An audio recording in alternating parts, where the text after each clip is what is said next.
sea que estemos haciendo una tesis de grado aquí o estemos haciendo una tesis de maestría fuera del país, lógicamente se va a manejar con los mismos estándares. Desarrollado entonces por científicos sociales, del comportamiento también, es el formato más utilizado para manuscritos en las ciencias sociales. Es decir, que el tema de normas APA se utiliza más para temas administrativos, ¿verdad?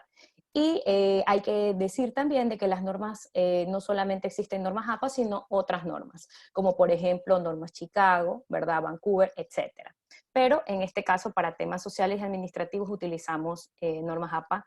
Este libro es el de la 6ª edición, el que estábamos acostumbrados hasta el año pasado, y a partir de este año, desde octubre del año pasado, este es el nuevo manual, el de la 7ª edición. El manual pues cuenta con algunas partes. El día de hoy, por temas de tiempo, vamos a enfocarnos solo en 3 partes principales. La primera parte tiene que ver con el tema de citaciones y referencias, cuáles son los tipos de citas, qué tipo de referencias, cómo las alimentamos, ¿verdad? Aplicando esta normativa. La otra parte tiene que ver con el formato, es decir, la forma del documento. Esa parte la voy a dejar al final, porque también depende del tipo de formato que estén aplicando en el momento. Por ejemplo, los que están haciendo tesis de grado tienen que aplicar la forma del documento basado en los estándares entregados por la Biblioteca General de la Universidad Católica, ¿ya? Y el otro punto que vamos a ver tiene que ver con el tema de las figuras y de las tablas, es decir, cómo deben presentarse. Tenemos aquí distintos formatos, lo más importante es que de esta manera se estandariza, y el documento en teoría lo tendríamos que ver más a escala de grises, blanco y negro, exceptuando temas, por ejemplo, de cuadros de caja vivote, histogramas, que lógicamente requieren el tema de colores, ¿no? En cuanto a la normativa APA, el lenguaje del uso debe ser escrito el documento de manera clara, debe ser concisa, debe ser específico. Hay algunas cosas que aquí, por ejemplo, se incluyen, que hay que utilizar adjetivos simples, descriptivos y minimizar el lenguaje figurado. ¿Okay? Eso de manera general. Lo que se trata también es de que el documento que usted entregue sea lo más específico posible, lo más condensado, y es por ello que cuando hablamos de seriaciones, eso lo vamos a ver más adelante, las normas APA también establecen ciertos niveles o títulos para de esa manera tratar de organizar mejor el documento. ¿Ya? Entonces vamos a ver ahora la primera parte. La primera parte tiene que ver con la citación y referencias. ¿Por qué debemos citar? Por temas de plagio, ¿no? No hay que utilizar ideas de otra persona sin darle crédito a su autor o hacerlas pasar como de su propia autoría. Eso es muy importante, chicos, que ustedes respeten ese tema cuando ustedes están leyendo artículos científicos o están leyendo libros de otros. O sea, ustedes pueden procesar la información, pueden analizarla, pero siempre deberán citarla, aun cuando sea una cita indirecta, es decir, un parafraseo, ¿verdad? Algo que lógicamente no lo van a encontrar específicamente en el texto, en una página determinada, pero sabemos que esa idea que nosotros escribimos no nació de nosotros, sino nació luego de una lectura o de una terminología entregada por otros, ¿ya? Eso vamos a verlo acá. No podemos copiar directamente de un texto sin encerrar entre comillas ni dar crédito al autor. El tema de parafraseo y resumen también debe incluir el tema de citaciones. Es importante también que todos los que están desarrollando documentos en la Universidad Católica sepan que todos sus documentos actuales pasan por el sistema URCUN, que es un sistema antiplagio. Ese sistema es un software que no solamente revisa internamente los documentos de la universidad, sino que también revisa los documentos de todas las plataformas y de todas las páginas web, más todas las otras universidades que se encuentran afiliadas. ¿Okay? Entonces, de esa manera, pues se está tratando de controlar un poco el tema del plagio. También dentro de esa herramienta, pues existen incluso el tema de paráfrasis. Si, por ejemplo, pusiéramos la misma oración, pero le cambiamos el orden de la información, el sistema URCUN también tiene ciertas herramientas para los profesores y de esa manera también nosotros podemos detectar eso. Entonces, lo mejor sería no cometer ese tipo de plagio y citar de manera correcta. En cuanto a los tipos de citas, tenemos que existen 3 tipos de citas. Citas directas, citas indirectas o parafraseos o paráfrasis, también se las conoce así, y las citas secundarias, que son las menos utilizadas, las menos conocidas y las menos nombradas. Ya vamos a ver por qué. En cuanto a las citas directas, son citas en donde yo tomo el texto de manera, digamos, exactamente la información que estoy encontrando en un libro, en un artículo científico. Y quiero, lógicamente, referenciarlo porque sé que esa información es muy importante para mi trabajo de investigación, tal cual como lo encontré. Esa vendría a ser una citación directa. Ahora, dependiendo de la cita directa, tenemos citas directas cortas o citas directas largas. Las citas directas cortas son citas de menos de 40 palabras, mientras que las citas directas largas son citas de más de 40 palabras. Cada una tiene ciertos elementos mínimos. Por ejemplo, en el caso de citaciones directas, siempre debo incluir el apellido o apellidos de los autores del trabajo de investigación, debo incluir el año en el que se ha realizado la investigación. Si no contara con el año, puedo reemplazarlo con las siglas S.F., es decir, sin fecha. Y también debemos indicar en dónde podemos ubicar esa cita, es decir, el número de página. ¿Ok? Esa vendrían a ser al menos los 3 elementos básicos de una cita directa. Si es una cita directa corta, a esto le agregamos las comillas. Y si es una cita directa larga, se aplica el indentado bloqueado, que es una sangría completa. Ya lo vamos a ver en la siguiente diapositiva. En cuanto a las citas indirectas, paráfrasis o parafraseo, pueden ser dadas por, como les digo, un resumen, una idea, estoy procesando, analizando información, puede ser incluso que haya leído un artículo científico entero y la idea general de ella la escribo en 3 líneas. Lógicamente va a ser irrastreable porque es un resumen, ahí es cuando nosotros estamos aplicando o generando una cita indirecta o paráfrasis. Puede ser de un solo trabajo de investigación, que es lo que normalmente en este caso los investigadores hacen, los investigadores novatos. Pero, lógicamente, dependiendo del tipo de documento, por ejemplo, los que ya están haciendo su tesis de grado, deberían tratar no solamente de hacer una paráfrasis de un solo trabajo de investigación, sino de varios trabajos de investigación de varios autores. Ese ejemplo también lo vamos a ver más adelante. Ese tipo de paráfrasis va a ser mucho más valorada en el momento en que usted está realizando su manuscrito. Finalmente, el último tipo de cita se denomina cita secundaria, es cuando no podemos rastrear al autor de arranque. Es decir, no tenemos acceso al documento original y solamente encontramos un documento de alguien que está referenciando ese documento original. Ejemplo, podemos, por ejemplo, si estamos hablando sobre la teoría de la relatividad, y sabemos que Albert Einstein es, lógicamente, pues el padre de esa teoría, y no logramos encontrar su artículo inicial de 1820, por decir así, cuando en esa época la ciencia se la comunicaba en congresos internacionales o congresos, digamos, mundiales, en donde no existían cámaras de televisión, no existían redes sociales, solamente lo divulgaban y en ocasiones el manuscrito era escrito a mano, ¿no? Y así escaneado es como se tenía acceso. Si no llegáramos a tener ese acceso, que puede ser totalmente lógico, se podría hacer o generar una cita secundaria en donde yo estoy citando a la persona que en el año 2009 sí tuvo acceso, digamos, al manuscrito de 1820 y hago esta cita. Ese es el último tipo de cita menos utilizado, pero que lógicamente en caso de que ustedes lo requieran lo pueden ejecutar. Ahora vamos a ir viendo cada una de las descripciones de las distintas citas que les he comentado en esta diapositiva. En cuanto a la cita directa corta, ¿verdad? Aquí está descrito que tiene menos de 40 palabras, lo puedo incorporar en el texto y adjunto la cita entre comillas dobles. Aquí tengo que hacer otras 2 aclaraciones. ¿Qué pasa cuando yo quiero decir que ese autor, o sea, quiero, digamos, enfatizar que ese autor dijo tal cosa? Cuando yo estoy queriendo enfatizar al autor, porque el autor es muy relevante, es muy importante que ese autor dijo tal cosa. Por ejemplo, en el caso de la teoría de la relatividad, o en el ejemplo que estamos viendo Hofstede, eres un autor muy reconocido en temas de cultura. Entonces, lógicamente, que él haya dicho algo es relevante. Cuando yo quiero generar ese tipo de relevancia, siempre el autor lo coloco fuera de paréntesis. Y cuando yo estoy generando esa relevancia, se conoce como una cita narrativa. ¿Ok? Es un tipo de cita de narrativa, de énfasis en el autor. Mientras que si yo quiero no hacer énfasis en el autor, sino más bien en lo que está diciendo el autor, se denomina cita parentética, ¿ya? Entonces, dentro del tipo de citación directa corta, ahora sí vamos a ver basándonos en los dos tipos, ¿no? Eso depende, pues, el énfasis que yo quiero darle. En el caso de la primera parte, nosotros vemos los elementos mínimos que yo les comentaba. Está el apellido del autor, está el año de la investigación, están las comillas y está el número de página.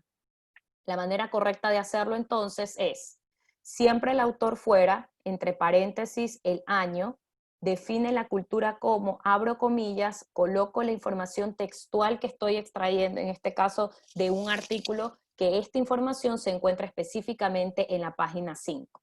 ¿Ok? Ese vendría a ser un ejemplo de cita directa corta de menos de 40 palabras. Recordando que siempre esto que estoy colocando, esta pequeña información que se encuentra entre paréntesis, yo tengo que alimentar las referencias completas en Word. Eso lo vamos a ver también más adelante. No solamente debemos en este caso pues colocar esta información de manera manual, no, sino que tenemos que alimentar las referencias en su documento en Word. Ok. En cuanto a la cita parentética, nosotros aquí la única diferencia que vemos, a diferencia de la primera, es que la información textual la colocamos entre comillas, ¿verdad? Y al final, entre paréntesis, colocamos los autores de la investigación, en este caso fueron 2, el año de investigación y el número de página. Generamos un conector entre, si son 2 apellidos, con Y. Antes, en normas APA sexta edición, para los que vieron conmigo o vieron en algún momento normas APA sexta edición, el conector entre paréntesis era la I en inglés, ¿ok? Ahora no, ahora es mucho más sencillo porque el mismo conector fuera de paréntesis como dentro de paréntesis es el mismo, que es la Y. En cuanto a la cita directa larga, tenemos que la diferencia entre la anterior y la actual es que acá podemos tener también los dos tipos, o parentética o narrativa, como lo estamos viendo aquí. Aquí, ¿verdad? Lo que quise poner aquí, estos 3 puntos, significa que toda esta información se encuentra como si yo estuviera dándole un tap dentro del documento en Word. Es decir, toda la información tiene una sangría bloqueada o una sangría completa. Aquí, ¿cuál es la diferencia entre una cita directa corta y la cita directa larga? También tiene apellido, año, número de página, porque tengo que encontrar, en este caso, pues, o debo poder rastrear la información en el artículo científico donde estoy generando la cita. Y adicional a esto, ¿verdad? A diferencia de la cita directa corta, no cuenta con comillas, sino que en este caso cuenta con el indentado bloqueado o la sangría bloqueada. Este primer ejemplo, ¿verdad? Podemos darnos cuenta que esta es un tipo de cita parentética, es decir, que nos estamos enfocando en el texto, no tanto en el autor. Entonces, colocamos la información completa, ponemos punto, esto de aquí también es muy importante, esta es otra de las reglas en cuanto a esta normativa, va el punto antes del paréntesis, luego la cita completa que debe incluir el autor de la investigación, el año de investigación y el número de página en donde puedo localizar la información. En la parte inferior, en cambio, tenemos el tipo de cita narrativa, también es cita directa larga. Acá, en cambio, estoy generando un énfasis en el autor, lo pongo fuera de paréntesis, dentro del paréntesis va 1992, define la cultura como y va la información textual en la parte inferior. Recordando que estos 3 puntos lo único que nos recuerda es que toda esta información tiene indentado bloqueado, es decir, no inicia al mismo nivel de la primera línea que le antecede. Pongo punto, abro paréntesis y coloco el número de página. Hay 2 maneras de hacerlo. En ocasiones en Word me sale por default pag en lugar de p punto, ¿ok? Ustedes tienen que ver cómo actualizar el Word, ¿verdad? Y de esa manera, si no les llegara a actualizar, pues ahí sí van a tener que hacer esa cita dinámica en una cita estática para, lógicamente, manejarlo así, ¿no? P punto y el número de página. Entonces, hasta aquí vamos viendo los 2 tipos de citaciones más frecuentemente utilizadas. Acá tenemos ya las citas indirectas. Las citas indirectas, también conocidas como parafraseo, como paráfrasis, cuando yo estoy analizando y estoy escribiendo y generando un párrafo totalmente inédito, porque lógicamente ninguna persona va a pensar igual que la otra, entonces el párrafo que estoy generando es inédito. Cuando yo estoy generando este tipo de procesamiento de la información, ¿verdad? Este nuevo párrafo inédito, los únicos dos elementos que debo tener, aparte de la información que estoy generando, es el apellido o apellidos de los autores y el número de año en el que se ha realizado la investigación. Aquí hay dos ejemplos de cómo podría ser una paráfrasis, ¿verdad? O una cita indirecta narrativa, es decir, con énfasis en los autores. Esta es la manera más adecuada o la más utilizada, la primera que estamos viendo, donde dice Lagrossen, abro paréntesis, 2003, cierro paréntesis, encontró que las dimensiones culturales de la evitación de la incertidumbre y el individualismo, colectivismo, tienen una influencia en los principios de la GCT. ¿Okay? Entonces, esta es una manera de generar una paráfrasis narrativa. Mientras que la otra manera de hacerlo es no utilizando paréntesis y diciendo, por ejemplo, en el 2003, Lagrossen encontró que las dimensiones igual como se lo escribió en la parte de arriba. Aunque estas dos maneras de generar citas indirectas, narrativas, es decir, con énfasis en autor, puedo utilizarlas, yo recomiendo, si están haciendo un documento extenso, que opten por la primera opción. Porque en la primera opción estoy obligada a alimentar mis referencias o generar mi cita en el documento en Word. Mientras que en esta opción yo podría olvidarme de haber alimentado mis referencias. Y después, cuando pase el documento o lo pasen en Urkun, va a aparecer que hay algún tipo de plagio acá, porque aunque se encuentra la cita, la referencia no se va a encontrar representada.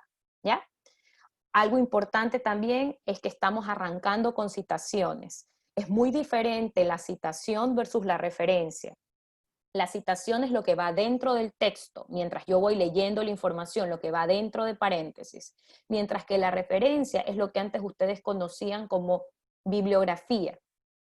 Las referencias es la parte, digamos, todo el detalle de este documento que yo estoy citando en el documento. Por ejemplo, aquí yo solamente veo el apellido del autor y el año, pero en las referencias veo en cambio cómo se llamaba el artículo científico que estoy citando, de dónde proviene este artículo científico, es decir, el journal, la revista científica, ¿verdad? De donde yo estoy, en este caso, pues buscando.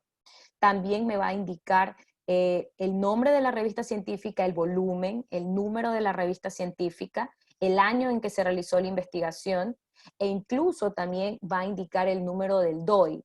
El DOI viene a ser el número de identificación del artículo científico electrónico.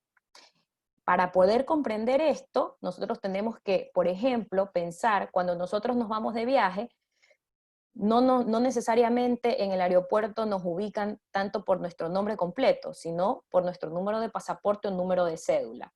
Cada artículo científico también tiene su número de cédula, cada revista científica también tiene su número de cédula. En el caso de las revistas científicas, el número de identificación se denomina ISBN. En un libro, en cambio, tenemos en las revistas científicas es el ISCN, mientras que en los libros tenemos el ISBN. Y cada artículo científico electrónico identificable, su número es DOI, D-O-I. ¿Okay? Entonces, toda esa información yo puedo verificarla y revisarla en las referencias. También puedo incluso incluir el URL, es decir, el dominio web en qué específicamente, en qué página web yo voy a encontrar y voy a poder descargarme ese artículo científico. En las referencias incluso, en ocasiones ustedes pueden colocar hasta notas, agregar más información. Cuando ya ustedes ingresen a la parte de Word se van a dar cuenta que hay un despliegue bastante largo de algunos campos que son muy importantes para poder llenar, en este caso, todas las referencias. En cuanto a el tipo de cita parentética, ¿verdad? Ahora pasemos a la parentética, pero seguimos en las citaciones indirectas o paráfrasis. Es cuando yo, en cambio, me estoy enfocando más en la información más que en el autor, ¿verdad? Igual como lo vimos antes. Colocamos la información inédita, la generamos acá, y al final colocamos entre paréntesis el autor y el año en el que se esté realizando la investigación. ¿Ok? Entonces, hasta aquí hemos visto citas directas y citas indirectas. Ahora vamos a hablar sobre las citas secundarias.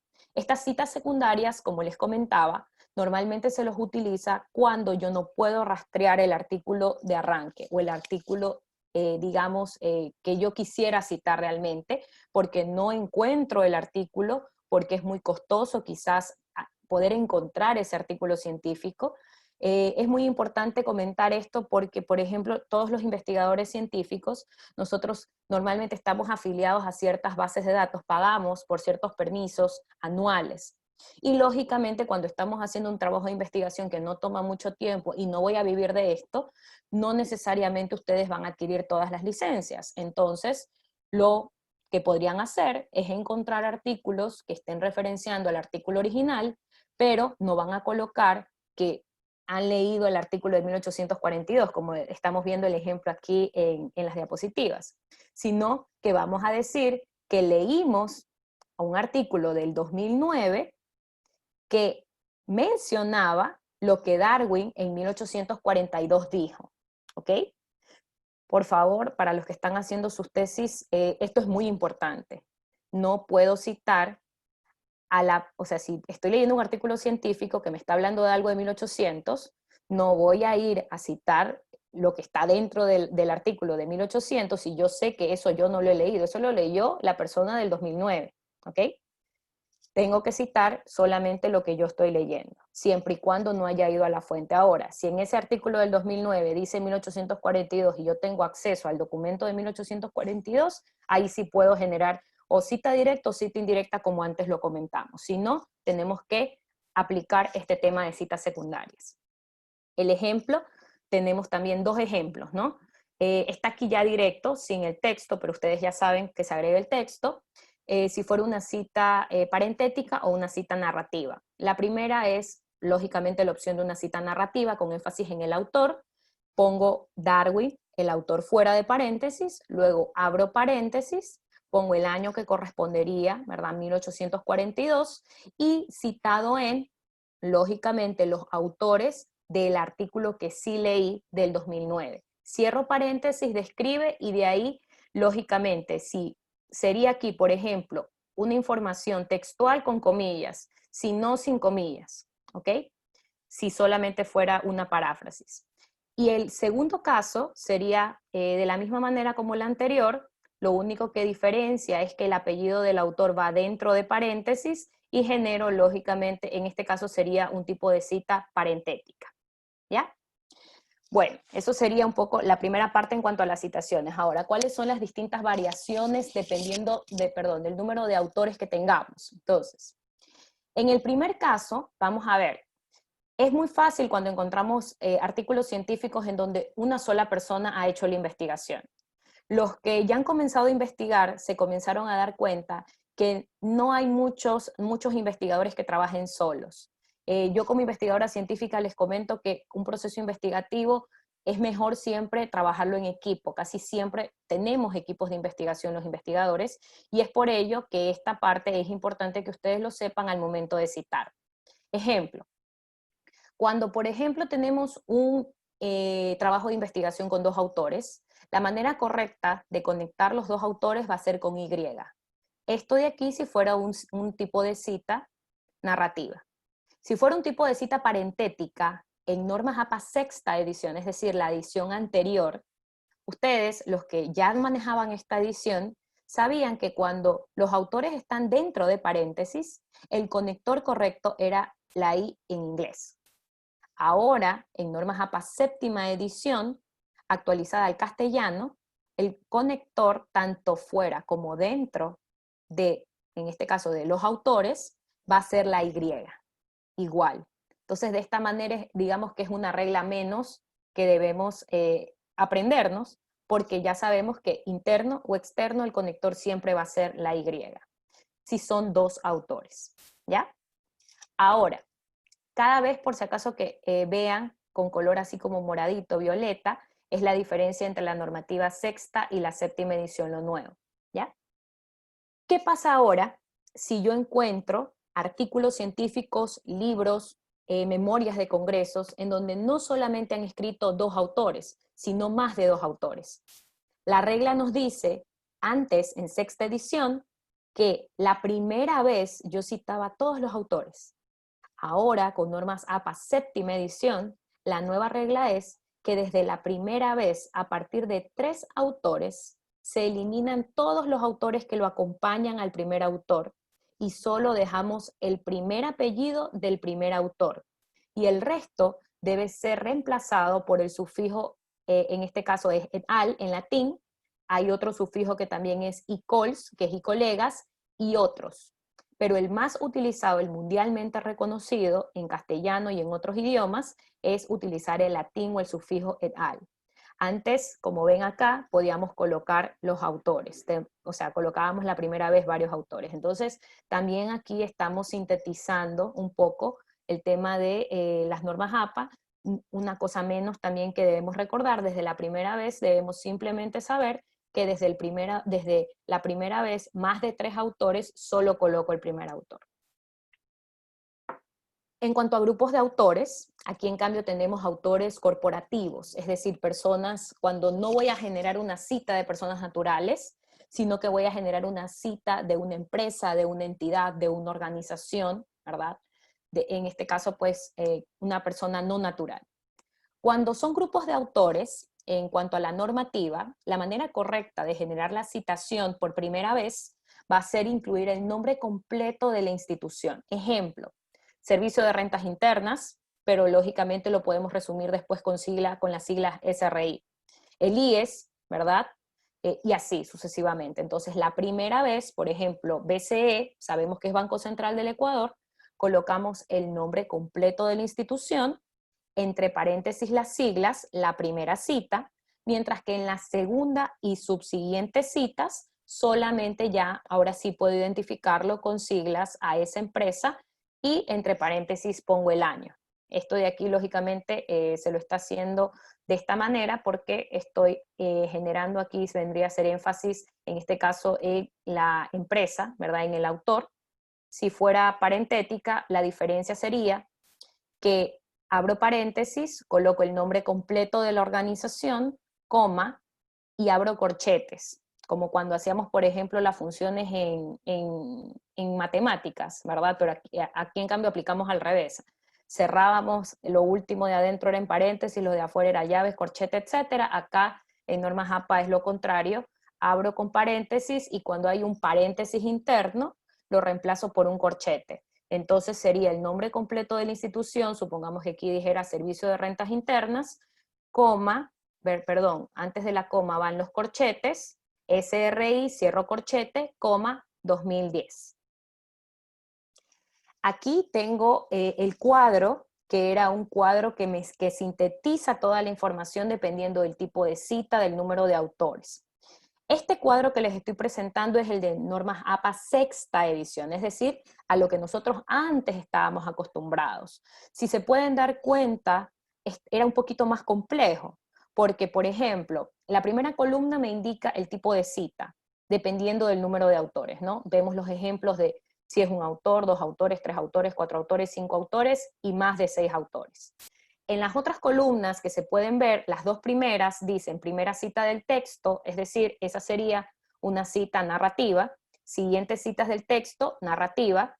La cuarta columna me dice formato entre paréntesis, primera citación en el texto, eso significaría que es una cita, en este caso parentética, y la última columna me indica formato entre paréntesis, citas posteriores, que también sería parentética. Esta diapositiva, como ustedes la están viendo, era lo que antes hacíamos. Ahora es más sencillo. Aquí, como pueden darse cuenta, es mucho más simple con las normas APA séptima edición, porque lo que debo recordar es que cuando es un trabajo de un autor, ese autor lo coloco, no importa si lo estoy citando 10 veces, 15 veces, 20 veces en el documento, lo voy a poner siempre solo con el año. Si son 2 autores, siempre van a ir juntos los 2 apellidos de los autores con el conector Y, fuera de paréntesis y dentro de paréntesis. Otro punto importante, si se dan cuenta aquí, dice Walker y Allen, ¿verdad? si yo hiciera una cita y yo pensaría que debo organizar los apellidos, yo en teoría dijera, no, esta cita debería ir primero el apellido Allen y después Walker. Ya, aquí hay otro dato importante para los que no conocen tanto de la parte científica. El orden de los autores va a depender de la contribución de conocimiento generado de los investigadores que forman parte de ese artículo científico. ¿Ok? Entonces, por eso es que la mayoría de los investigadores luchan por ser primeros. Ahora con estas normas, séptima edición, van a luchar mucho más, porque dense cuenta que a partir de la tercera fila, nos dice un trabajo de 3 autores, antes en normas APA lo puse aquí entre paréntesis dentro del cuadrito, poníamos los 3 autores por primera vez, y a partir de las siguientes citas dejábamos solo el primero y los otros son eliminados por el sufijo et al. Ahora, con normas APA séptima edición, desde la primera vez se eliminan los autores. Es decir, solamente yo voy a poder corroborar al resto de autores, no lo puedo ver en el documento, en el texto que yo estoy escribiendo, sino que solamente los podré verificar en el apartado referencias, que va al final del documento, luego que yo ya genero toda la parte, digamos, de las citaciones, las citas, etcétera, ¿no? Entonces aquí vemos que lo mismo, la misma manera como lo vemos aquí en trabajo de 3 autores, se repite para el resto de autores. Si son 4 autores, igual, todo se ve igual. 5 autores, igual, solamente pongo el primer autor y el resto lo reemplazo con el sufijo et al. Si es un trabajo de 6 autores, lo mismo. Y la última fila, he colocado aquí el tema de los grupos, que era lo que les comenté en la diapositiva anterior. Si yo aquí generar una cita de entidades, la primera vez coloco el nombre completo de la entidad, entre paréntesis la sigla y el año, esto si fuera narrativa. La segunda cita, en cambio, elimino el nombre de la institución, en este caso de la persona jurídica, coloco solo las siglas con las que las reconozco, entre paréntesis el año. Y en las últimas 2 columnas, estos 2 tipos de citas serían cuando son parentéticas. Abro paréntesis, coloco el nombre de la institución, como les había dicho, aquí están los corchetes, ahí adentro coloco las siglas, coma, el año. Y finalmente acá podemos observar las siglas, coma, el año. ¿Ya? Otro tema importante es qué información ustedes van a citar en su documento. ¿Ya? Es muy importante que ustedes sepan que si están haciendo sus trabajos de tesis o cualquier proyecto de investigación profesional, académico, etcétera, ustedes no deberán citar información de páginas que no sean confiables, que no sean fuentes directas. Casi siempre, por lo menos el buscador, el más utilizado por, digamos, los académicos, los estudiantes, al menos, es Google Académico o Google Scholar. Ustedes allí, al ingresar sus variables o al ingresar lo que quieren buscar, ustedes ya ahí ya están depurando información porque no va a aparecer información, por ejemplo, de blogs, no va a aparecer información de las páginas, por ejemplo, Buenas Tareas, monografías.com, SlideShare. Esa información es información que fue subida por cualquier persona, en donde no hubo ningún tipo de control, nadie revisó la información. Entonces eso también nos ayuda a que la información que se encuentra en Google Académico, al menos en Google Académico, es una información que yo puedo confiar y que yo puedo citar. Ahora, ¿qué pasa si están haciendo investigaciones en las que requieren, por ejemplo, validación o revisión de datos secundarios macroeconómicos? La página confiable en el Ecuador sería el Banco Central del Ecuador. ¿Lo van a encontrar cuando googleen en Google Académico? Pues lógicamente quizás no van a encontrar ahí a menos que sean informes. Entonces ahí viene la segunda parte. Está bien, podemos colocar artículos científicos, podemos colocar libros, podemos colocar memorias de congresos, pero también podemos colocar información de páginas oficiales de organismos reconocidos. Ahí sí podemos colocar o podemos también citar esa información. ¿Ya? Entonces, eso principalmente. Otro punto importante también es de que dentro de Google Académico encontramos información de distintas bases de datos. Muchos de ustedes se han de haber encontrado con ciertos artículos que se encuentran en la base Cielo. Otros se han de haber encontrado con artículos que se encuentran en bases como Emerald, ¿verdad? Otros habrán encontrado artículos científicos que los direccionan a ResearchGate. Aquí debo decirles también algo para que no vayan a citar ResearchGate. ResearchGate es una red, digamos que es una red académica social, profesional de científicos, así como LinkedIn es para poner nuestro currículum, presentar nuestra información, digamos, profesional, y otras redes sociales como Facebook, Instagram, tienen que ver con temas sociales. ResearchGate es un espacio en donde los científicos podemos comunicar y conectarnos con otros científicos a nivel mundial. En ocasiones, en nuestros perfiles, nosotros colgamos artículos científicos que hemos realizado, pero con la finalidad de que descarguen ese artículo o vayan a la página o a la revista científica de origen. Es decir, que tengo que citar lo que esté dentro del artículo científico, no citar a la página ResearchGate, porque eso es incorrecto. ¿Okay? Eso sería un poco para hablarles, eso es prácticamente lo que tenía que comentarles un poco del tema de citaciones. Aquí está también otro tema, ya. Yo les comentaba que en cuanto a los tipos de citaciones indirectas, preferimos o deberíamos preferir nosotros no solamente hacer una paráfrasis de un solo trabajo de investigación, sino que debería tratar de hacer paráfrasis de varios trabajos de investigación. Es decir, si yo estoy haciendo una investigación de responsabilidad social, yo leo lo que dice o como lo define un autor. Pero si solamente tomo la perspectiva de ese autor al momento de generar mi paráfrasis, como que no lo estoy comparando con nada, no estoy siendo crítico, no estoy conectando distintos juicios. Entonces, para eso tenemos este tipo de citaciones de varios trabajos de investigación de varios autores. Genero mi párrafo inédito, mi cita inédita, que es lo que vemos aquí en la parte inferior. No sé si alcanzan a ver aquí el puntero. En la parte que se encuentra aquí como medio cafecito, ¿verdad? Era cuando hacíamos un tipo de citación en normas APA sexta edición. Ahora lo que ustedes tienen que hacer es generar su párrafo inédito. Ustedes escriben, ¿verdad? Basándonos en lo que leyeron de tal autor, y sintetizaron, analizaron y establecieron, por ejemplo, la cronología o evolución de tal variable, como les decía la de responsabilidad social. Aquí no les he puesto el párrafo inédito, pero se los puedo decir como un ejemplo, ¿no? Supongamos que estoy haciendo sobre el tema responsabilidad social, ya. He leído distintos autores y les voy a dar un resumen que en este momento se me ocurre, ¿no? La responsabilidad social nació en el año 1923, ¿verdad? En ese año se comenzó a hablar ya sobre responsabilidad social, inició con aspectos de filantropía, luego siguió avanzando hasta llegar a ser una herramienta estratégica. Inicialmente se la consideraba como un gasto, en otras ocasiones se la consideraba como una actividad netamente social, pero finalmente se lo comenzó a ver ya como una herramienta estratégica que no se iba a visualizar su impacto en el corto plazo, sino en el mediano o largo plazo. Eso que les acabé de decir, vienen algunos autores que yo, lógicamente, en este momento recuerdo algunos autores y pude generar ese párrafo. Ese párrafo que no está en ninguna parte, que está en varias partes, pero que lógicamente al momento de expresárselas era para decirles cuál ha sido la evolución de la responsabilidad social, un ejemplo pequeño. Entonces genero mi párrafo inédito y luego ¿qué hago?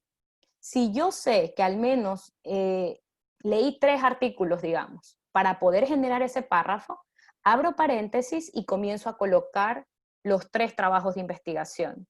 Cada trabajo de investigación, como es una paráfrasis, debe ir el apellido del autor, coma, el año de investigación, punto y coma. Esa es la manera de separar los trabajos de investigación dentro del paréntesis. Luego coloco el apellido o apellidos del otro trabajo de investigación, coma, el año, punto y coma, y así sucesivamente.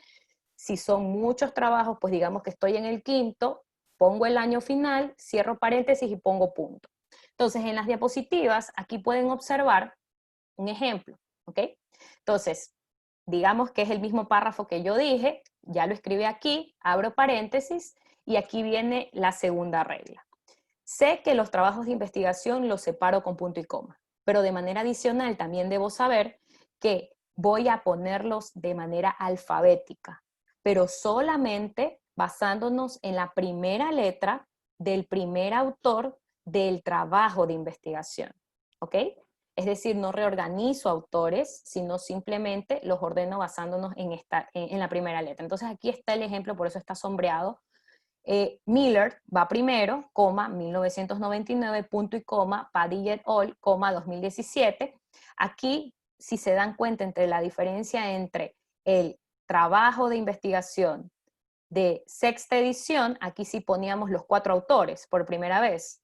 Acá, en cambio, aunque sea por primera vez o cita subsecuente o subsiguiente, tenemos que colocar Padilla, coma, el sufijo, es decir, reemplazo a todos los autores que le acompañaron en esa época, coma, 2017, punto y coma, luego viene, aquí también estoy colocando otra cosa. ¿Qué pasa si 2 trabajos de investigación empiezan con P?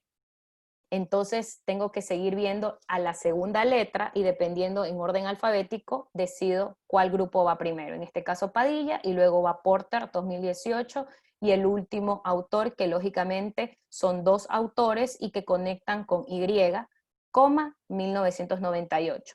Todos los trabajos de investigación deben ir separados por punto y coma. No puedo poner, por ejemplo, aquí Y y agrego la última citación. Eso es un error frecuente que he visto en algunos exámenes, incluso con mis alumnos o en algunos trabajos de tesis. Siempre conectamos todos los autores internamente, los separamos con punto y coma, ¿ya? Entonces, ese sería trabajos o paráfrasis de investigaciones de 2 o más trabajos de investigación en el mismo paréntesis. El último ejemplo que les estoy colocando aquí es un ejemplo que podría pasar si yo quisiera también hablar de una variable, pero esa variable ha sido revisada por un mismo autor que es gurú en el tema durante muchísimos años. Entonces, el ejemplo que yo estoy poniendo aquí es del doctor Michael Porter. Él ha hecho investigaciones sobre competitividad desde el año 1981, desde que comenzó a hacer su tesis doctoral hasta prácticamente el día de hoy. Él, como ha hablado mucho de competitividad y tiene muchísimos trabajos en temas de competitividad, y hablar lógicamente sobre la evolución de la competitividad desde su perspectiva es relevante, por eso coloco este ejemplo, porque aquí yo podría generar un párrafo inédito de qué significa la competitividad, cómo fue evolucionando en los distintos años desde la perspectiva de este autor. Entonces, si yo hiciera esto, aquí, por ejemplo, ¿qué significa esto? Significa que al menos he leído 4 trabajos de investigación relevantes de ese autor. ¿Cómo lo hago? Coloco el párrafo inédito, abro paréntesis, coloco el autor, siempre y cuando ese autor haya trabajado en los 4 trabajos de investigación solo. Si no ha trabajado solo, entonces tengo que mezclar esta manera con la de acá, porque lógicamente colocaré, por ejemplo, Porter 1981-1986, punto y coma, y supongamos que Porter trabajó con Miller en el siguiente trabajo, entonces pongo punto y coma, Porter y Miller 1992, ¿ya? Pero en este caso solo estoy colocando si fuera ese mismo autor el generador de todos esos trabajos. Coloco entonces el apellido o apellidos de esos autores, coma, y comienzo a colocar los años. A diferencia del ejemplo anterior, los años deben ir en orden cronológico. Aquí no vemos temas alfabéticos como en la parte superior, sino por temas de cronología. Entonces coloco, lógicamente, de menor a mayor año, ¿ya? Entonces, ese sería el otro tipo de citación de varios trabajos de investigación de varios autores. Si ustedes que se encuentran ahora en proceso de elaboración de su tesis, ya sea de grado, posgrado, doctorado, etcétera, o trabajos colaborativos, sus profesores se van a quedar muy, muy complacidos si realizan este tipo de citaciones, porque significa que ustedes no están solamente leyendo un pedacito de alguien o citando con comillas que de una o de otra manera es solamente copiar y pegar, pero lógicamente pues con todos los puntos mínimos que requiero para aplicar normas APA. Ellos se van a sentir mucho más complacidos y usted también va a entender más, porque como no está solamente copiando y pegando o simplemente cambiando cierta información o plasmando cierta información, usted al final del día, cuando hace más de este tipo de citas, termina dominando más el tema, termina sabiendo mucho más sobre la temática. Entonces, los invito a que apliquen más este tipo de citaciones. Eso sería todo para la parte de citaciones. En cuanto a las referencias, aquí les he puesto algunos ejemplos, dependiendo si son libros, normalmente siempre van los autores, el año, el nombre del trabajo de investigación. Esto de aquí no es tan importante aprenderme todos los puntos, todos los elementos, porque en Word, cuando usted abre ahí la generación de la citación para yo poder iniciar mi cita, para alimentar las referencias, ya me dan todos los campos mínimos y necesarios de llenar para cada uno de los, en este caso, de los documentos que ustedes estén citando. Aquí también vemos, por ejemplo, artículos de prensa, artículos de revistas científicas. Aquí, por ejemplo, sí me voy a detener un ratito porque la mayoría de ustedes deben estar haciendo este tipo de citaciones. En esta parte, cuando lo vemos en referencias, esto se denomina sangría francesa. La sangría francesa es que la primera línea no tiene sangría y las dos segundas líneas sí tienen sangría, que en citaciones directas largas era lo que se conocía como sangría bloqueada, no todo debería desde la primera línea estar desde acá. La sangría francesa es esta, esto se aplica siempre en las referencias, están ahora sí todos los autores, aun cuando ustedes lo ven en el texto debería decir Chamberlain et al. 2008, aquí vemos todos los autores, el conector en las referencias sí se mantiene con la I en inglés, el año de investigación, el nombre del artículo científico, este es el título del artículo científico, lo que está en cursiva es el nombre de la revista científica. Aquí, por ejemplo, no hemos colocado el ISSN, ustedes saben que el ISSN es el número de identificación, lo pueden colocar. Aquí observamos el volumen, el número también lo que va entre paréntesis, es decir, por ejemplo, supongamos que esta revista, estamos en el año 59 de publicación de esta revista, el volumen es 59 porque emiten un volumen anual. Supongamos que esta revista fuera una revista que emite mensualmente sus volúmenes, perdón, sus números. Significaría que en el año podrían haber hasta 12 números aquí. Y si está el número 5, significa que correspondería al año 59, el número 5 sería el mes 5 del año 59, es decir, en ese año que fue el año 2008.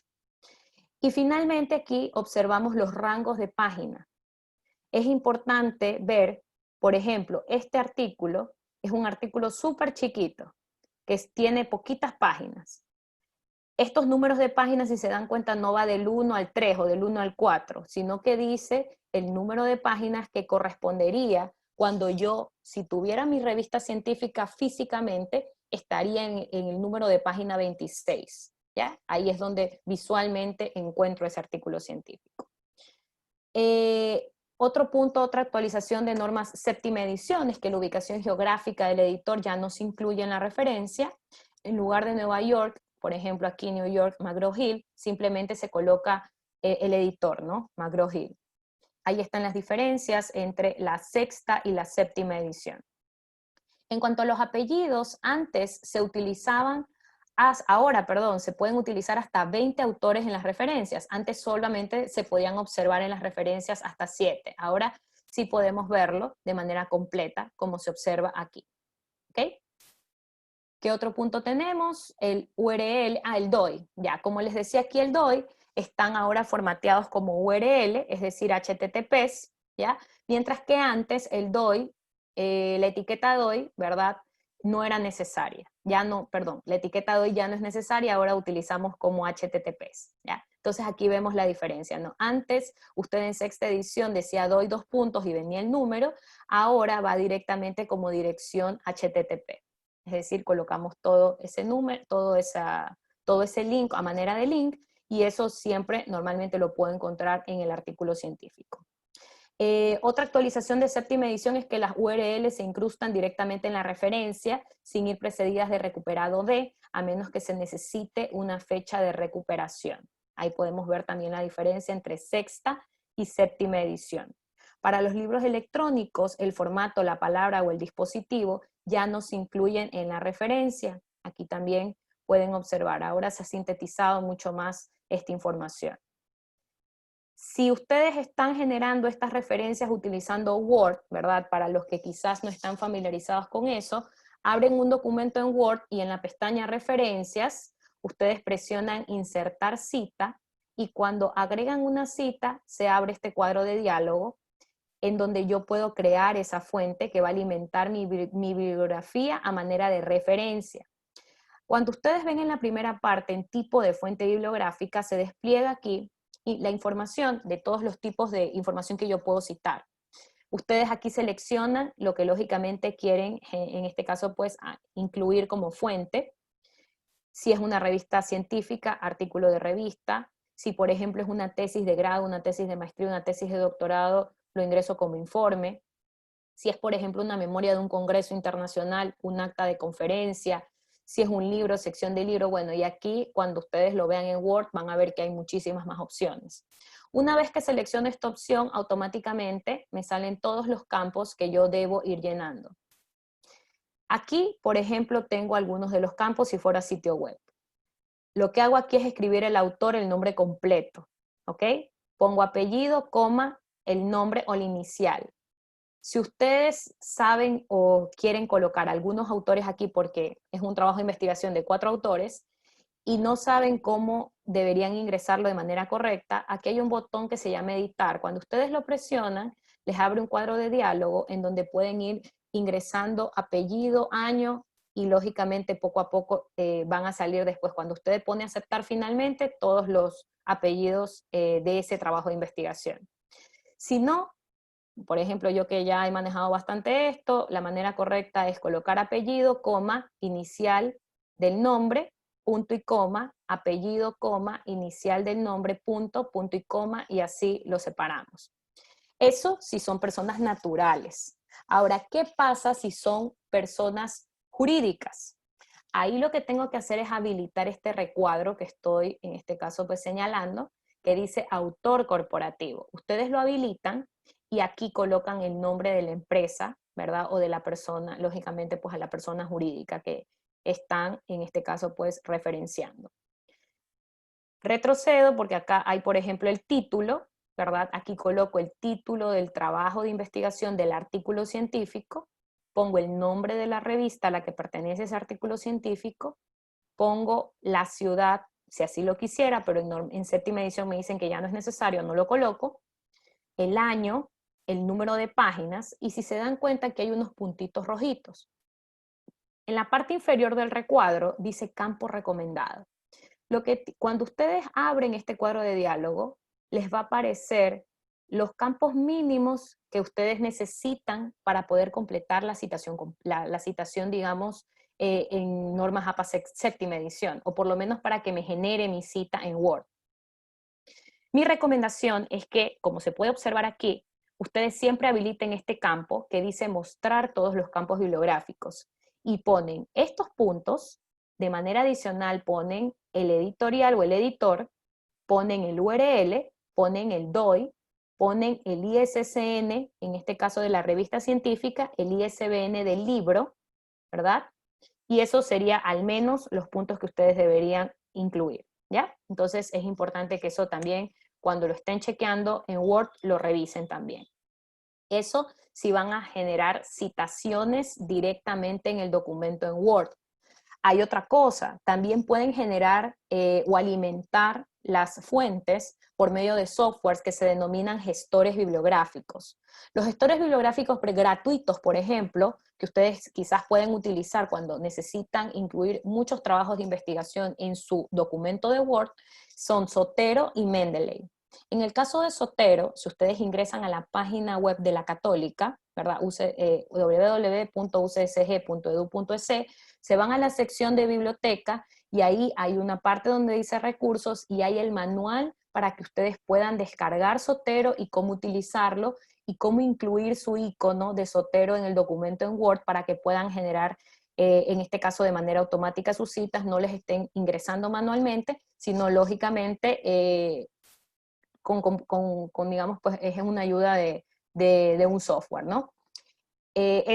Ese podrían utilizarlo el Zotero, ese es gratuito, el Mendeley también es gratuito, EndNote no es gratuito, es pagado, pero también es súper bueno, ¿verdad? También lo pueden utilizar.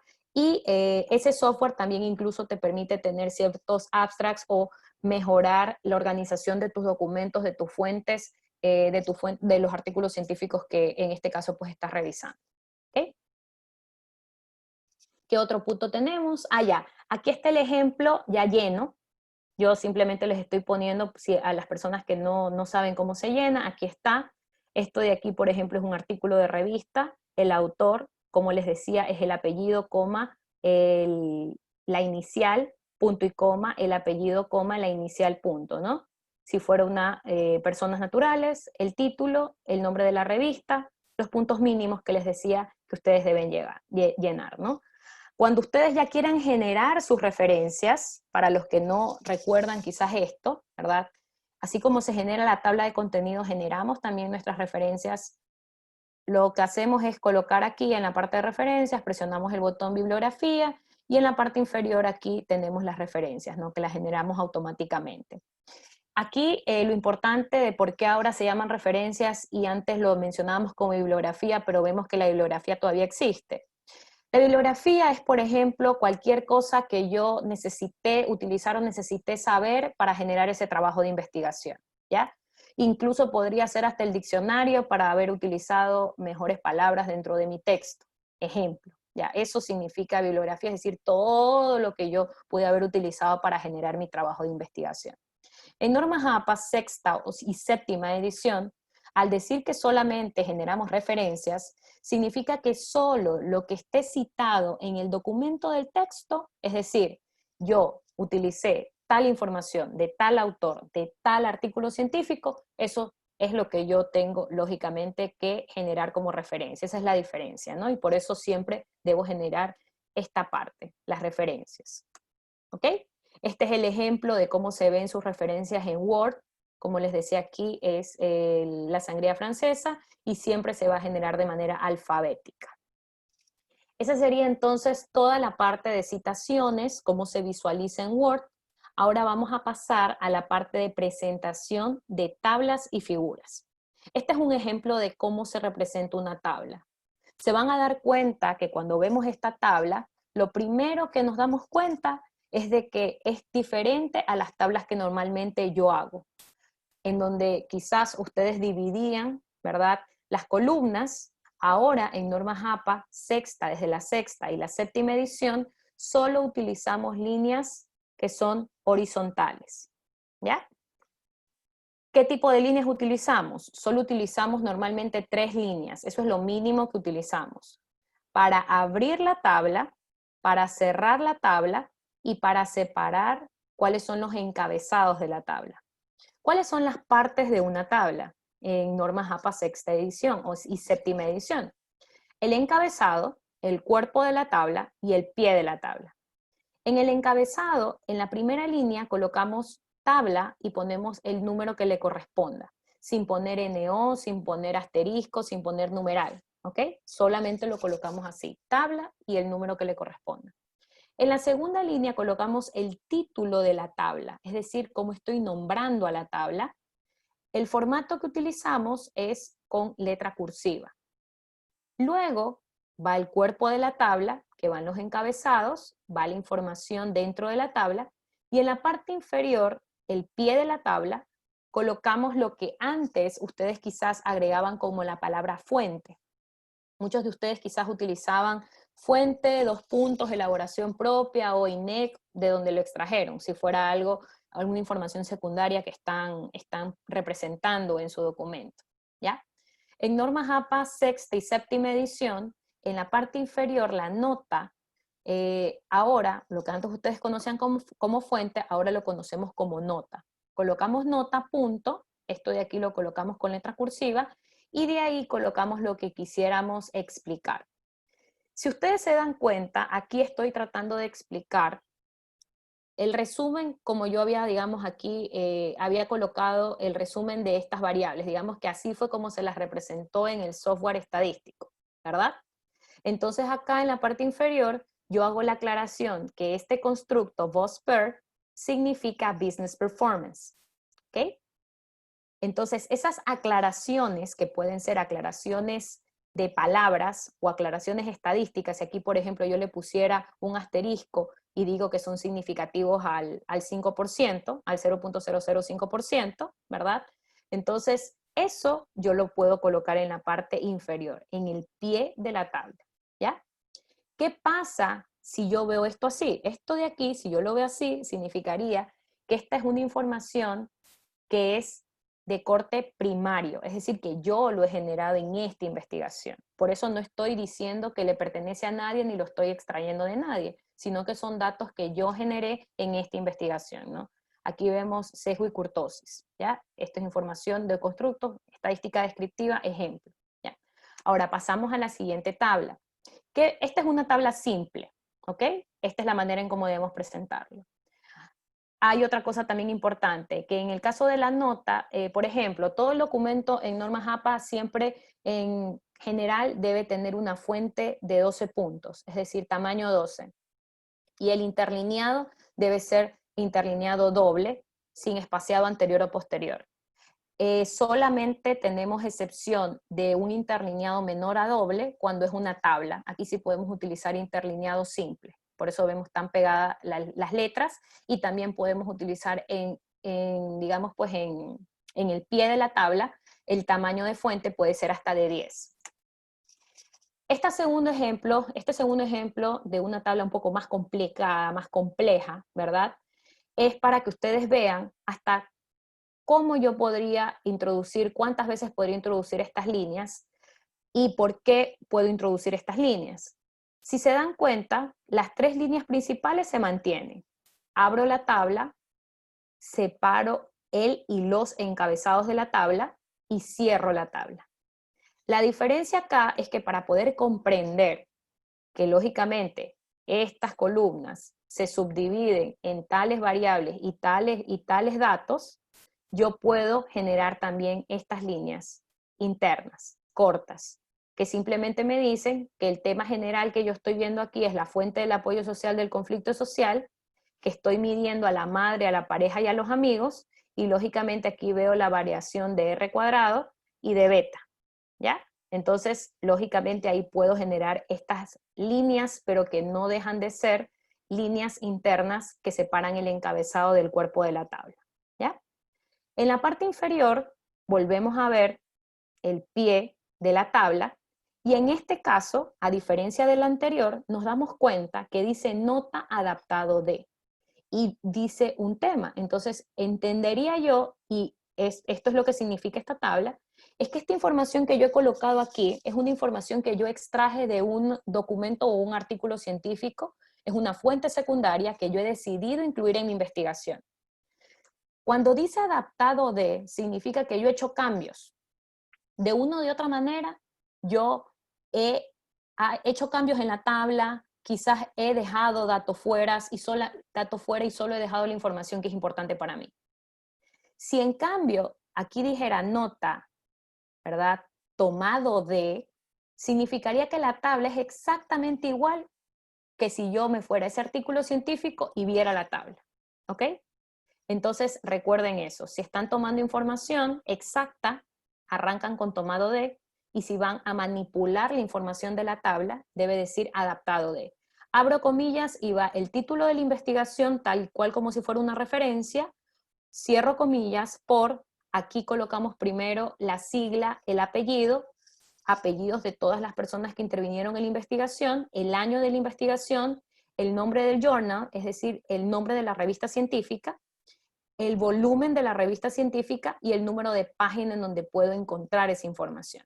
El copyright, esto de aquí no, porque esto es simplemente porque lo extraje de un libro, ¿verdad? Pero esta parte no lo ubiquen porque eso estaba en el libro de normas APA. Luego, en la parte inferior, sigo y puedo seguir, por ejemplo, haciendo aclaraciones estadísticas. En este caso, se está hablando de las variables de códigos, ¿qué significa? ¿Ok? Entonces les he colocado una tabla simple, una tabla de información primaria, básica, y luego les he puesto un ejemplo un poco más complejo, para que de esa manera ustedes puedan ajustarlo dependiendo del tipo de información que ustedes van a ir, en este caso, analizando en sus trabajos de investigación. Los mismos cosas que ya les dije, ahí están las partes de la tabla, ahora pasamos a las figuras. Aquí es importante comentarles. Cuando ustedes van a hacer gráficos en su documento o su trabajo de investigación, cualquier cosa que no sea tabla es figura, ¿ok? Es decir, quiero poner una foto, la tengo que clasificar como figura. Quiero poner un cuadro pastel, lo tengo que poner como figura. Quiero hacer un cuadro sinóptico, lo tengo que clasificar como figura. Solo hay esas dos clasificaciones. ¿Por qué tengo que hacerlo así? Porque después, cuando ya termine mi investigación, al arranque, tengo que generar mi tabla de contenido de los títulos de la investigación con el número de página, tengo que generar mi tabla de contenidos de tablas o contenidos de tablas y contenido de figuras, ¿verdad? Tablas de contenido de figuras. Entonces, por eso solamente vamos a tener esas dos. La figura, en cambio, a diferencia de la tabla, solo tiene dos partes. La figura en sí y el pie de la figura. Aquí podemos ver un ejemplo de una operacionalización de variables. Este es un marco conceptual. En la parte inferior colocamos en el pie de la figura, figura 1 o figura el número que corresponda. Aquí vemos que figura va con letra cursiva, punto. Ponemos el título de corrido, el título a diferencia de la tabla que iba abajo, aquí lo ponemos de corrido el título. Y este tipo de figura sería una figura que sería de información primaria, es decir, algo que yo estoy presentando y que va a ser mi marco conceptual en mi investigación. Acá tenemos en cambio una figura en donde yo he adaptado o tomado la información de otra parte, la figura en sí, y en la parte inferior igual, el título, figura, y aquí adaptado de, y va la referencia completa. Acá tenemos una figura mucho más compleja, si yo tuviera que hacer una figura con mayor, digamos, pues testeo de hipótesis, entonces aquí está una información mucho más compleja, pero sí nos seguimos manteniendo en los principios que acabé de comentar, ¿ok? Aquí tengo una lista de verificación de figuras, esto es simplemente para que ustedes recuerden que por favor traten de poner la mínima cantidad de tablas y de figuras, o sea, si la figura es innecesaria, mejor no la coloquemos, ¿ya? Finalmente, ya llegamos a la forma. En esta parte, yo normalmente la forma la digo antes de todo lo que dije previamente, pero he decidido dejarla al final porque la forma va a depender. Yo les voy a dar la forma de normas APA séptima edición a nivel, digamos, de lo que dice las normas APA séptima edición, ¿ya? Es decir, si ustedes, por ejemplo, fueran a hacer su doctorado o su maestría fuera, quizás esta forma es la misma forma que les van a solicitar. Pero en el caso de las universidades ecuatorianas, cada universidad tiene su manera de entregar su trabajo de titulación dependiendo de la biblioteca, o en este caso el sistema de bibliotecas que nosotros tenemos. Entonces, en nuestro caso, yo les voy a comentar que estos son normas APA séptima edición, mi deber es darles la información universal, pero que siempre se acojan a la forma que se le entregue, lógicamente, pues sus coordinadores UTE de las distintas carreras, ¿ya? Los márgenes, y aquí lo voy a hablar rápido porque simplemente para cuando ya lo tengan que ejecutar en sus maestrías o en sus doctorados, ¿verdad? Los márgenes se utilizan de todos los lados 1 pulgada. El tema del alineamiento, toda la información normalmente se alinea hacia la izquierda, como lo vemos acá, es decir, no se justifica de este lado. El tipo de letra en sexta edición era solo Times New Roman 12, ahora en normas APA séptima edición podemos utilizar Arial, podemos utilizar también Calibri, ¿verdad? Arial de 11 puntos, Lucida Sans Unicode 10 puntos, Georgia 11 puntos, ¿verdad? Esas son las fuentes actualmente permitidas con normas APA séptima edición. La hendidura era lo que yo les decía sobre la sangría. En todos los documentos con normas APA séptima edición aplicado en su totalidad, todos los párrafos siempre tienen sangría en la primera línea. Se denomina sangría, hendidura o indentado. Y solamente utilizamos un indentado bloqueado para las citaciones directas largas de más de 40 palabras, como lo vimos previamente. El interlineado sigue siendo ahora a doble espacio, ¿verdad? El número de página normalmente va en la esquina superior derecha, en el interior de la cabecera, empezando por la del título. Y aquí podemos observar con formato APA cómo se ve con formato APA real. Es decir, se dan cuenta que aquí está el indentado, la sangría, el número de página en la parte superior, no lo justificamos, sino que lo alineamos a la izquierda. El interlineado es doble espacio, y es a doble espacio anterior y posterior, es decir, no hay ninguna diferencia de espaciado antes y después en los distintos párrafos que se están observando. También en normas APA se utilizan niveles, es decir, por ejemplo, quizás ustedes estaban acostumbrados a que diferenciaban los títulos. Por ejemplo, el primer título era 1.1, el segundo punto dentro, digamos, dentro del nivel 1, ¿verdad? Era 1.1.1 y así. En normas APA séptima edición y sexta edición se utilizan hasta 5 niveles. Perdón, que he hablado tan rápido y tan seguido que me quedé sin aire. Ok, se me secó, perdón, la garganta. Bueno, entonces aquí serían los encabezados o los niveles de la partida que ustedes podrían ejecutar y lo que tienen que hacer es darle formato en estilos en su documento de Word. Finalmente, la seriación es cuando nosotros antes utilizábamos viñetas, ahora ya no utilizamos viñetas, sino que utilizamos seriaciones con letras entre paréntesis, de manera seguida, ¿ok? Entonces aquí, por ejemplo, podemos ver las seriaciones. Cuando quiero numerar algo, ya no lo numero con viñetas, sino que lo numero de esta manera. Es importante aquí también mencionar que en normas APA antes ustedes utilizaban lo que se conocen como anexos para poner la información que ustedes querían anexar al final del documento.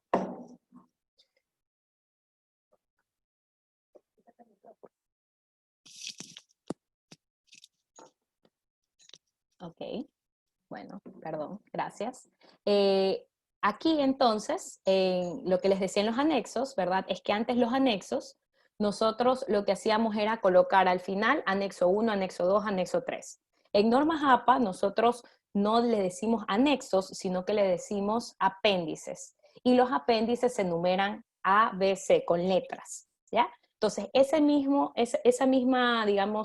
parámetro lo manejamos aquí también en el tema de seriaciones, es decir, cuando estoy generando numeraciones dentro del documento, ¿ya? Entonces, bueno chicos, eso era todo lo que quería compartir en cuanto a las normas APA séptima edición de manera rápida. El documento es muchísimo más extenso, pero considero que estas 3 partes que les acabé de mencionar son las más importantes para el desarrollo de sus trabajos de titulación, de sus trabajos colaborativos y de sus trabajos de investigación.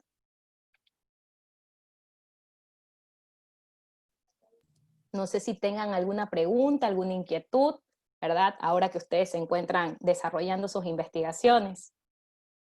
Chicos, ¿alguien tiene alguna duda?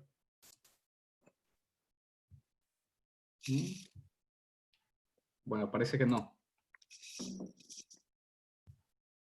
No, yo creo que les ha quedado todo claro a los chicos, bastante práctica, bastante buena la información que nos ha compartido, Miss. De verdad que va a ser de muchísima utilidad para todos aquellos que están haciendo sus tesis y que están viendo también la materia de metodología de la investigación, ¿no?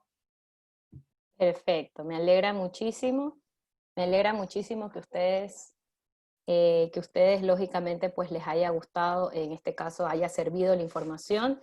Yo en la parte inferior aquí en la diapositiva, en la última que estoy proyectando, estoy colocando mis cuentas en las que ustedes me pueden seguir en Instagram, ¿verdad? En Twitter.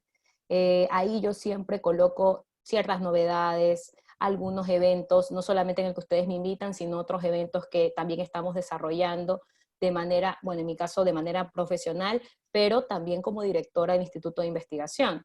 Recordarles, chicos, que aparte de ser profesora de la facultad, estamos también al servicio de ustedes en el departamento Infoxi, que es el Instituto de Investigación e Innovación de Estudios Económicos y Empresariales.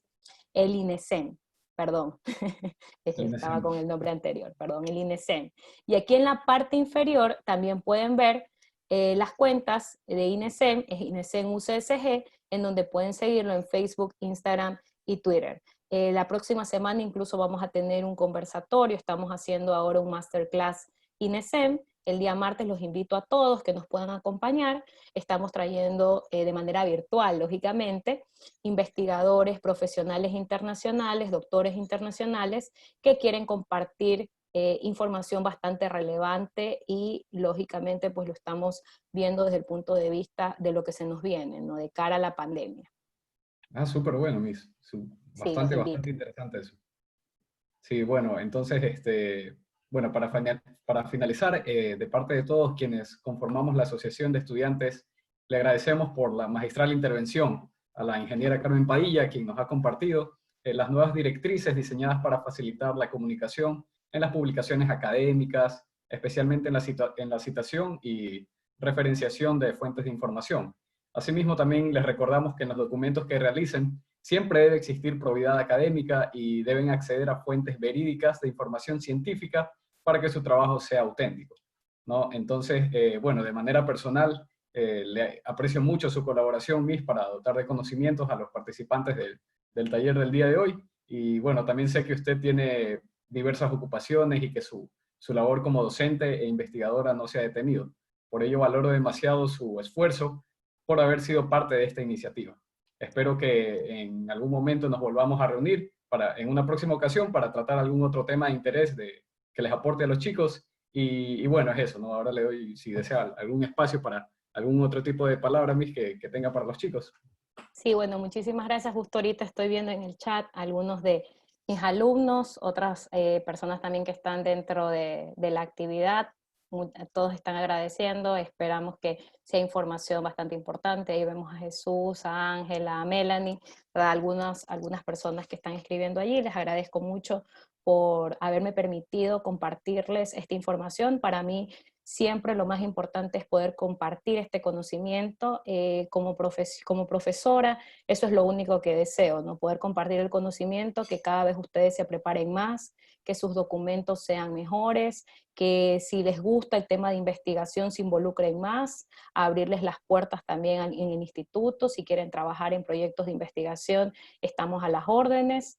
Y eso principalmente, así que cada vez que ustedes me llamen o me soliciten mi ayuda o en este caso mi intervención, siempre voy a estar para ustedes. Un gusto.